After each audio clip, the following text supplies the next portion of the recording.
moved by the Leader of the House be agreed to. I call the member for North Sydney.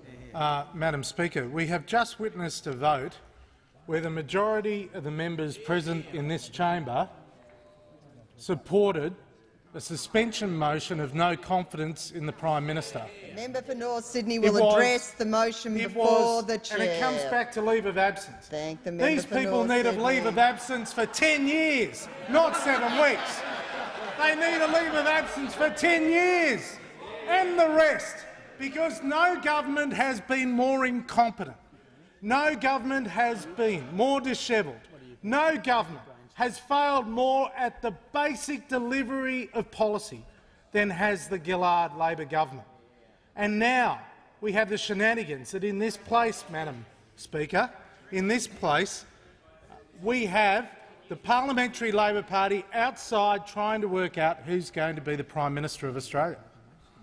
Well, it is the Australian people that deserve the chance to determine who is the Prime Minister of Australia, not the Parliamentary Labor Party, again, not the faceless men. And today, I understand, is the 50th anniversary of that famous event where the faceless men were determining the future of the Labor Party in a different generation, but the symbolism endures today.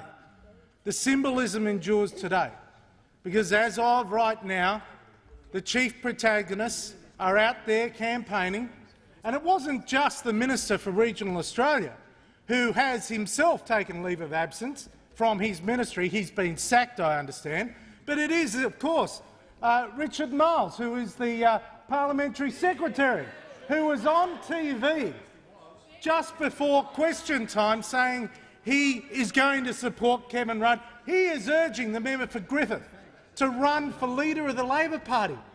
It is open warfare in the Labor Party, and who gets lost in all of this? The people of Australia.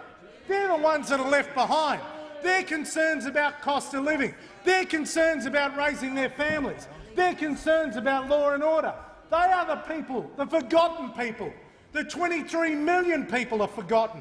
And I would urge everyone to support a motion that gives the entire Labor Party leave of absence for a decade or more, because they are the ones that have forgotten the everyday Australians. And in forgetting the interests of everyday Australians, in putting their own interests first, they do not deserve to govern. They do not deserve to occupy the Treasury benches. Madam Speaker, over the last few weeks, it has become patently clear that whilst the government is focused on its own interests, focused on its own jobs, the budget has completely collapsed. Not just this year, but reports now that the budget over the next 5 years is in complete disarray with ongoing deficits.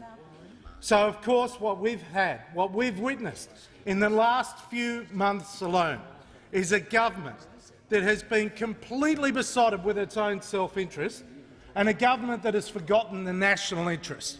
It has forgotten the interests of Australians. It has forgotten how to govern. Not that arguably it ever knew. The member for Griffith, he wants to be dragged and kicked and screaming. He wants to be dragged to the lodge. He is a reluctant participant in this entire play. The member for Griffith, oh, please beg me to be Prime Minister. Beg me to lead your party, for I am the chosen one. Only I, Kevin Rudd, can leave you out of the dark valley of your destiny, and only I can take you to the promised land. The promised land that is where I happen to be, the saviour. And of course, the member for North Sydney might relate this to the motion before the chair. It is only through leave of absence that the member for Griffith has come to understand that he is truly the chosen one. It is only through leave of absence, spending an extended period of over 3 years on the backbench. Oh, sorry. No. He was travelling the world. It seems that long. I'm doing him an injustice because he was the world's best foreign minister for the period that he was there, just as he was the world's best prime minister for the period that he was there. And he's the world's best member for Griffith, and now he is the world's best would-be Prime Minister. If only his colleagues would overwhelmingly get on their knees and beg him to take over the leadership of the Labor Party. And of course, He will not accept the simple majority that most people would take. He wants every one of the members of the caucus to vote for him because the chosen one must have unanimous and complete support. The chosen one. Of course, he may choose not to be the chosen one, but that is the right of the chosen one.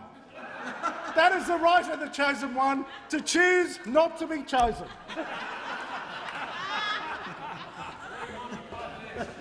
Actually, I remind the member for Fadden and the member for North Sydney that we are getting to the stage of the Monty Python-esque, and I would actually refer some dignity to the parliament. I would love dignity in the parliament, Madam Speaker. And to refer to the motion I would love dignity in the parliament, as my colleagues would. And the only way we are going to get dignity in this parliament is to have a general election. The only way we are going to get dignity in this parliament is to give permanent leave of absence to the Labor Party. And the only way we are going to get dignity in this parliament is to have a government for the people, by the people, with the people, on behalf of the people. Madam Speaker, the Labor Party is a rabble. They need a permanent leave of absence, and only the Australian people can deliver that. The question is,